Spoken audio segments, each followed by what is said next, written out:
Next हमारे पास ये programme है जावा का, right a Java program that implements.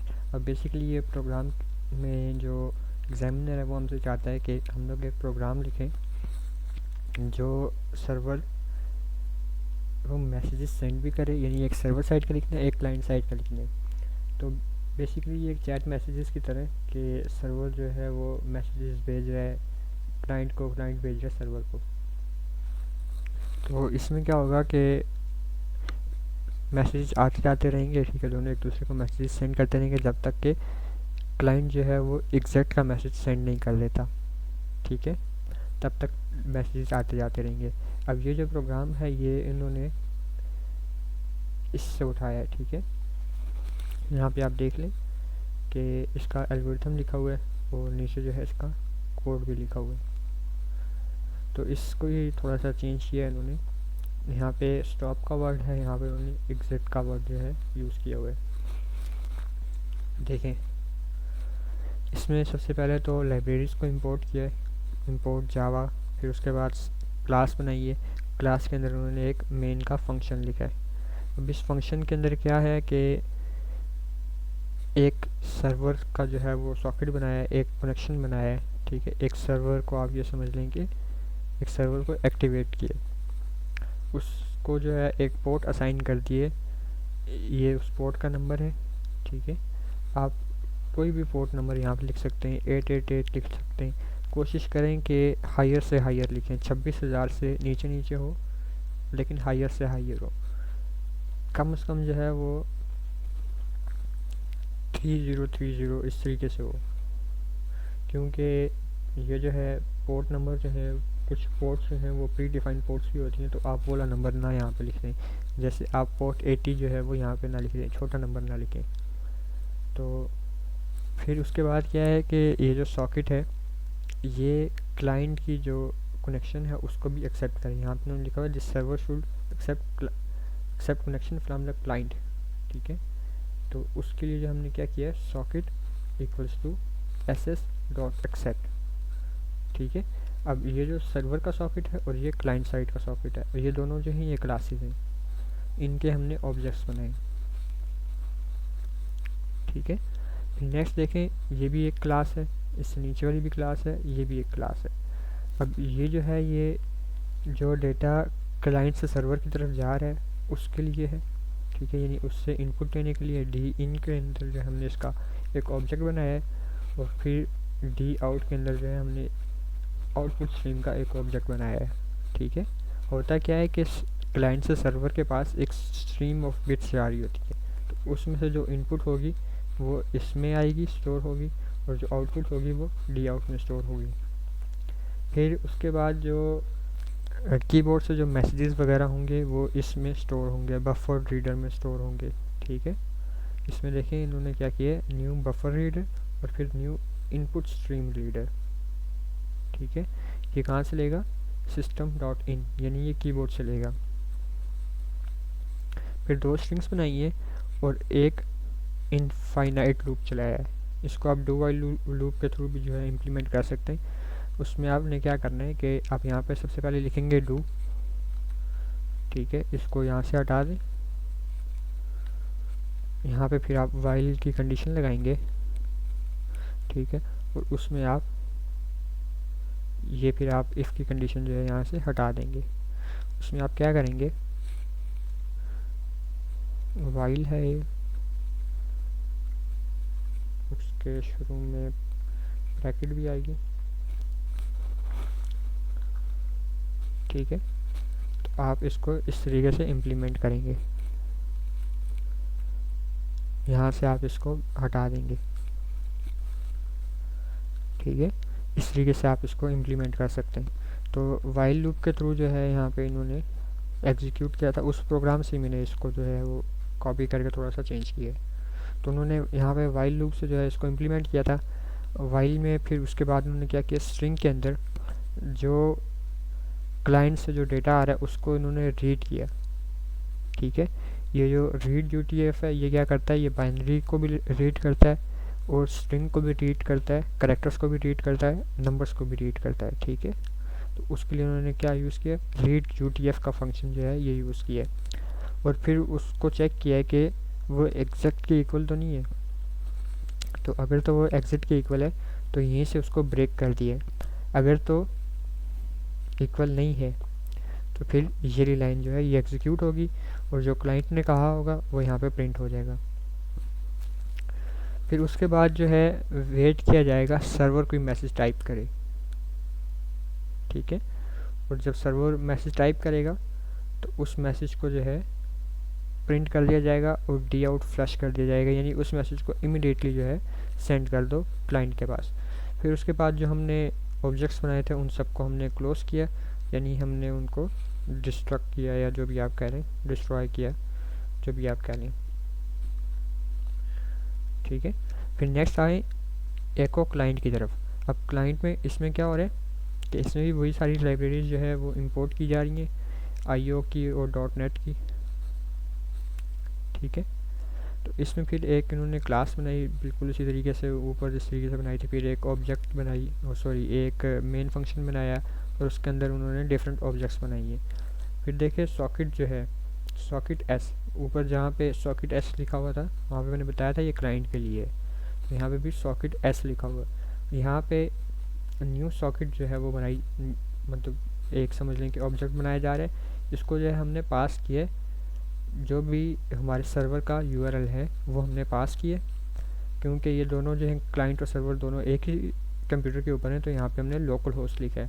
आपने अगर इसको दोबारा से कहीं बनाना हुआ, किसी और वेबसाइट के ऊपर आपने बनाना हुआ, जैसे आपने सर्वर को कहीं और डिप्लॉय किया, क्लाइंट को कहीं और डिप्लॉय किया, तो उसके लिए आप यहाँ पे या तो वेबसाइट की आईपी लिखेंगे या तो आपकी जो वेब होस्टिंग होगी, आप सॉरी जो डोमेन होगी, डोमेन नेम होगा वो आप यहाँ पे लिखेंगे। फिर उसका पोर्ट नंबर वो भी आपने यहाँ पे लिखना है, ठीक है। फिर नेक्स्ट देखें, उसी तरीके से हमने जिस तरह ऊपर ऑब्जेक्ट्स बनाए थे वैसे ही हमने यहाँ पे भी ऑब्जेक्ट्स बना लिए, तो स्ट्रिंग्स बनाई है और वाइल ट्रू इनफाइनाइट लूप जो हमने वो चला दिए। और ये लूप कब एंड होगा, जब एग्जिट का मैसेज आएगा। ये क्या कर रहे हैं कि str br रीड लाइन, अब ये कीबोर्ड से लाइन को रीड कर रहे हैं और उसको जो है वो राइट कर रहे हैं, ठीक है, डी आउट कर रहा है, उसको जो है प्रिंट कर रहे हैं, ठीक है। और फिर डी आउट फ्लश कर रहे हैं कि उसको इमिडिएटली जो है वो सेंड कर दो, सर्वर के पास सेंड कर दो। फिर उसके बाद चेक करो कि उसमें एग्ज़िट तो नहीं था, अगर तो एग्ज़िट है तब क्या कर दो, लूप को ब्रेक कर दो। अगर तो एग्ज़िट नहीं है तो आप सर्वर के रिस्पॉन्स का वेट करो, और अगर तो सर्वर का रिस्पॉन्स आ जाता है तो सर्वर का रिस्पॉन्स प्रिंट कर दो, ठीक है। और वाइल ट्रू जब है ये मतलब इनफाइनाइट टाइम चलेगा जब तक एग्ज़िट उसको नहीं मिलता। और फिर उसी तरीके से हमने ऑब्जेक्ट्स को जो है वो क्लोज कर दिया। नेक्स्ट हमारे पास कोड है, create a currency converter using javascript where the user enters amount in USD using HTML form field, select a target currency, ठीक है, यानी उसको कोई टारगेट करेंसी को वो सिलेक्ट करेगा और कन्वर्ट कर देगा जो भी वैल्यू उसने दी होगी। तो यहाँ पे आप चाहें तो आपको अगर करेंसी के जो है करेंसी के बारे में पता है तो आप जितने मर्जी के ऑप्शंस बना लें, ठीक है। तो यहाँ पर मैंने 2 ही रखे, आप चाहें तो जितने मर्जी बना लें। तो देखिए आप डॉक्यूमेंट को स्टार्ट करेंगे, टाइटल वगैरह दें या ना दें आपकी मर्ज़ी है। आप HTML के बाद डायरेक्टली बॉडी लिख लें, आपकी मर्ज़ी है। फिर S2 के अंदर जो है करेंसी कन्वर्टर का जो है हमने एक हेडिंग दी है, एक इनपुट फील्ड बनाई है, ठीक है, इनपुट टाइप नंबर उसको हमने दिए, ठीक है, और एक ID हमने उसको असाइन की है जो हम लोग बाद में जावास्क्रिप्ट में यूज़ करेंगे। फिर हमने एक ड्रॉप डाउन मेन्यू बनाया है, उसको हमने ID दी है करेंसी, ठीक है, ये भी हम लोग जावास्क्रिप्ट में यूज़ करेंगे। और इस करेंसी के अंदर ये जो हमने वैल्यूज़ लिखी हैं ये वैल्यूज़ लिखना इम्पोर्टेंट है, क्योंकि ये वैल्यूज़ हम लोग यहाँ पे फैच करेंगे या इसको यहाँ से लेंगे। तो देखें बटन ऑन क्लिक के ऊपर जो है सबसे पहले क्या करेगा, यूज़र आएगा यहाँ पे, जो भी उसने वैल्यू देनी है वो यहाँ पे देगा, ठीक है। फिर उसके बाद जो है ये यहाँ से वो सिलेक्ट करेगा, कोई भी करेंसी जो है यहाँ से सिलेक्ट करेगा और कन्वर्ट के बटन के ऊपर क्लिक करेगा। जब वो कन्वर्ट के बटन के ऊपर क्लिक करेगा तो आप क्या करेंगे, यहाँ पे कन्वर्ट का फंक्शन कॉल कर देंगे। अच्छा, आप इसको ये भी कर सकते हैं कि यहाँ पे देखें वैलिडेशन वगैरह नहीं लगी हुई, ठीक है, तो आप यहाँ पे रिक्वायर्ड लिख दें, रिक्वायर्ड ये लिख दें, यहाँ पे भी लिख दें, ठीक है। तो फिर नेक्स्ट देखें कि PID रिज़ल्ट का एक हमने पैराग्राफ टैग बनाया जहाँ पर रिज़ल्ट शो होगा। फिर स्क्रिप्ट में हमने क्या किया कि एक वो जो फंक्शन हमने यहाँ पे कॉल किया था उसको हमने डिफ़ाइन किया यहाँ पे। तो देखें सबसे पहले ये क्या कर रहा है, जो भी इसके अंदर वैल्यू है उसको एक्सेस कर रहा है और स्टोर कर रहा है UST में। Document dot get element by ID, इसकी ID जो थी उससे इसने क्या किया, डेटा लेके UST में स्टोर कर दिया। आप यहाँ पे इनर HTML भी यूज़ कर सकते हैं, ठीक है। इनर HTML ना भी यूज़ करें क्योंकि ये इनपुट है, तो आप वैल्यू यूज़ करें। अगर कोई और टैग होता जैसे ये पैराग्राफ टैग है तो वहाँ पे आप इनर HTML यूज़ कर सकते हैं। फिर उसके बाद let rate equals to document dot get element by ID currency, इसका जो डेटा था वो इसने रेट में स्टोर कर दिया और फिर उसको कन्वर्ट कर दिया। लेट कन्वर्टेड इक्वल टू, जो भी उसका जो रेट बनता था उसमें कन्वर्ट करके। जब बहुत सारे जो बिगिनर्स हैं वो यही गलती करते हैं, कन्वर्ट करके वेरिएबल में स्टोर करवा देते हैं, ये बात भूल जाते हैं कि उस वैल्यू को डिस्प्ले भी करना होता है। तो उसको डिस्प्ले करने के लिए आप चाहें तो कंसोल लॉग यूज़ कर लें, आप चाहें तो अलर्ट यूज़ कर लें, आप चाहें तो किसी टैग के अंदर उसको प्रिंट कर दें, ठीक है। तो document dot get element by ID result, इसको हमने एक्सेस किया, ठीक है। इसके इनर HTML में हमने कन्वर्टेड वेरिएबल्स टू कन्वर्टेड हमने लिख दिया, ठीक है। जो भी इस वेरिएबल के अंदर स्टोर था वो हमने यहाँ पे लिख दिया। नेक्स्ट देखें, नेक्स्ट क्या है कि write a server side code to display all save record from student of the student from the database, ठीक है। स्टूडेंट का जो भी रिकॉर्ड है वो डेटाबेस से लेके हमने यहाँ पर डिस्प्ले करना है। डेटाबेस का जो नेम है वो यूनिवर्सिटी है, डेटाबेस का जो टेबल है वो स्टूडेंट है, डेटाबेस के कॉलम्स इन्होंने यहाँ पे दे दिए। तो यहाँ पे रोल नंबर में रोल नंबर की डेटा टाइप क्या होगी, टेक्स्ट होगी, नेम की डेटा टाइप टेक्स्ट होगी, एड्रेस की डेटा टाइप टेक्स्ट होगी, फ़ोन की डेटा टाइप नंबर होगी। तो आपको याद होगा मैंने ऊपर कहा था ये, हाँ इसके ऊपर मैंने कहा था server send processed HTML to the client, ये उसी की एक एग्जांपल है। अब ये जो कोड है ये सर्वर साइड के लिए। अब इसके ऊपर आप देखें HTML भी आपको नज़र आ रही है और यहाँ पे आपको जावा भी नज़र आ रही है, ठीक है। तो इसको हम लोग कहते हैं टेम्पलेटिंग। इसमें आप क्या करते हैं कि HTML को आप सर्वर साइड के ऊपर जो है एग्जीक्यूट करवा के किसी भी आप बैकएंड लैंग्वेज के थ्रू, आप Node.js में हम लोग जेट को यूज़ करते हैं, EJS को यूज़ करते हैं, PHP में जो हम लोग वो तो अपने ही हम लोग यहाँ पे जो है PHP की जो एस्केप सीक्वेंस है हम लोग यहाँ पे ये लगाते हैं, और पाइथन में जो है हम लोग जिंजा टेम्पलेटिंग को यूज़ करते हैं। तो ये डिफरेंट टेम्पलेटिंग के जो हैं वो तरीके होते हैं। तो यहाँ पे देखें ये जावा का जो है टेम्पलेटिंग का तरीका, इसमें उन्होंने क्या किया हुआ है कि ये जो है ये शुरू में लगाए हुए टैग्स की शक्ल में, ये एस्केप सीक्वेंसेस की तरह काम करते हैं। ये बताते हैं जो भी सर्वर है उसको बताते हैं कि यहाँ पे किसी प्रोग्रामिंग लैंग्वेज का जो है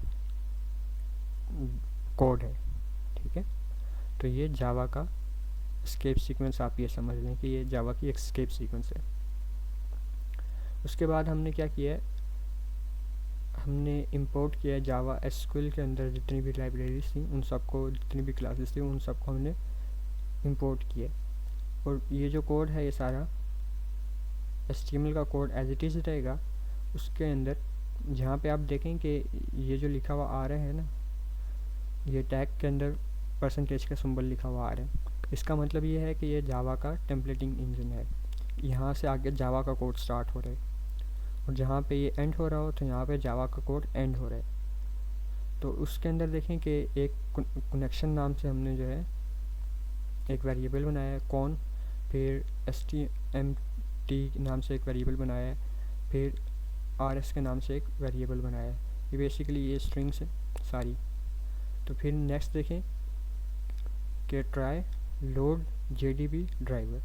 अब JDBC ड्राइवर क्या होता है कि जावा डेटाबेस कनेक्शन, ठीक है। बेसिकली ये एक API की तरह होता है कि जो API के थ्रू जो है रिलेशनल डेटाबेस को कनेक्ट करता है, ठीक है। यहाँ पे SQL है तो SQL एक रिलेशनल डेटाबेस होती है, उसको कनेक्ट करने के लिए जो है हम लोग API कॉल करते हैं और वो API जो है ड्राइवर के थ्रू डेटाबेस से कनेक्ट होती है। उस ड्राइवर का नाम है JDBC ड्राइवर, ठीक है। इंटरव्यू का क्वेश्चन है, वहाँ पे भी आ सकता है ये। अच्छा, फिर उसके बाद हमने क्या किया कि क्लास का जो है हमने क्लास का नेम जो है वो बताया है कि कौन सी क्लास से जाके इसको लोड करो। और फिर ये डेटाबेस को कनेक्ट करने के लिए हमने एक मेथड को कॉल किया।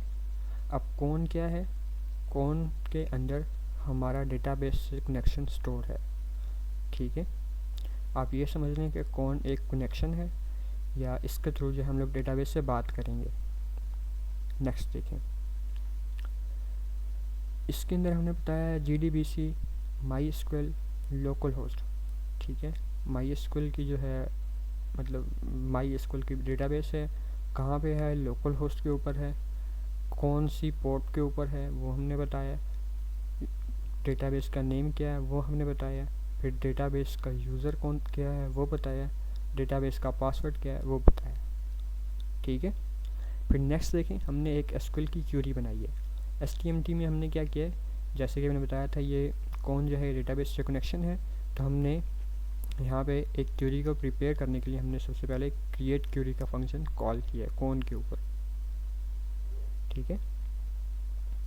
फिर HTML क्या करेगा कि हमारे एंड के ऊपर क्यूरी को एग्जीक्यूट करेगा, ठीक है, एक स्टेटमेंट को एग्जीक्यूट करेगा। HTML.execute query select all from student, ठीक है। ये SQL का आपको नज़र आ रहा होगा कि ये SQL की क्यूरी है। तो इस क्यूरी को एग्जीक्यूट करने के लिए हमने पहले क्यूरी को प्रिपेयर किया और फिर उसको एग्जीक्यूट किया। उसका जो रिज़ल्ट आएगा अरे की फॉर्म में आएगा, उस अरे को हमने RS में स्टोर कर दिया। RS क्या था, रिज़ल्ट नाम की एक अरे थी, ठीक है। तो बेसिकली जो SQL से जो रिस्पॉन्स आ रहा होता है वो 2 डायमेंशनल अरे की फॉर्म में आता है, यानी टेबल की फॉर्म में आता है। नेक्स्ट देखें, ये हमने HTML का कोड लिखा और फिर हमने क्या किया, वाइल यानी ये जो जावा का कोड है वो हमने यहाँ पे स्टार्ट किया। अब ये कब तक एग्जीक्यूट होता रहेगा, जब तक कि उसको नेक्स्ट एक एलिमेंट मिलता रहेगा, ठीक है। यानी उसके पास रिज़ल्ट होता नेक्स्ट नेक्स्ट नेक्स्ट नेक्स्ट एक रिज़ल्ट आ रहा होगा, तब तक ये एग्जीक्यूट होता रहेगा। फिर उसके अंदर हमने एक रो बनाई है और हमने क्या किया है, गेट स्ट्रिंग रोल नंबर, ठीक है। रोल नंबर क्या है, कॉलम का नेम है। आप यहाँ पे कॉलम का नेम भी लिख सकते हैं, इंडेक्स नंबर भी लिख सकते हैं, ठीक है। कॉलम का इंडेक्स नंबर भी आप यहाँ पे लिख सकते हैं। जैसे यहाँ पे उन्होंने देखें क्या बताया था, रोल नंबर जो है इसका इंडेक्स नंबर 0, इसका इंडेक्स नंबर 1, इसका इंडेक्स नंबर 2, इसका इंडेक्स नंबर 3। ये यहाँ पे तो उन्होंने रोल नंबर को जो है प्राइमरी की बनाया होगा। तो वैसे क्या होता है कि एक हम लोग ID बनाते हैं, जो वेबसाइट के जब हम लोग डेटाबेस बनाते हैं तो उसमें हम लोग ID बनाते हैं, उसका इंडेक्स 0 होता है, ठीक है। तो आप यहाँ पे इंडेक्स नंबर भी लिख सकते हैं। फिर ये क्या करेगा कि हर दफ़ा जो है कोई एक रोल नंबर यहाँ पे प्रिंट करेगा, ऑटोमेटिकली इंक्रीमेंट करेगा, एक रोल नंबर प्रिंट करेगा, एक नेम प्रिंट करेगा, एक एड्रेस प्रिंट करेगा, एक फ़ोन नंबर जो है वो प्रिंट करेगा, ठीक है। और फिर क्या होगा कि यहाँ पे देखिए हमने इसको स्टार्ट किया था लेकिन हमने ऐड नहीं किया। इसको स्टार्ट करने के बाद हमने HTML का कोड लिखा, HTML के कोड के अंदर हमने फिर से जावा का कोड लिखा, लेकिन हमने इसको ऐड नहीं था किया। तो इसको एंड करने के लिए हम लोग दोबारा से जावा का कोड स्टार्ट करेंगे, इसको एंड करेंगे और जावा का कोड एंड कर देंगे, ठीक है। और फिर जो टेबल का टैग था वो हमने क्लोज कर दिया। अच्छा, अगर तो समझ लें कि डेटा नहीं आता, ठीक है, या कनेक्शन नहीं क्रिएट होता, तो हमें कैसे पता चलेगा। तो हम क्या करते हैं, ट्राई कैच का मेथड यहाँ पे हम लोग यूज़ करते हैं। तो अगर तो एरर आता है तो क्या होगा, एक्सेप्शन को वो कैच करेगा और एरर का जो मैसेज है वो प्रिंट कर देगा। ठीक है, ये सारा कुछ जब होने के बाद हम लोग क्लोज़ कर देंगे सारा कुछ। HTMT को क्लोज़ करेंगे, पहले जो है हम लोग रिज़ल्ट को क्लोज़ करेंगे, फिर उसके बाद HTMT को क्लोज़ करेंगे ताकि कोई और चीज़ एग्जीक्यूट ना हो। अब HTMT को क्लोज़ करना क्यों ज़रूरी है? कनेक्शन को भी हमने क्लोज़ किया हुआ है।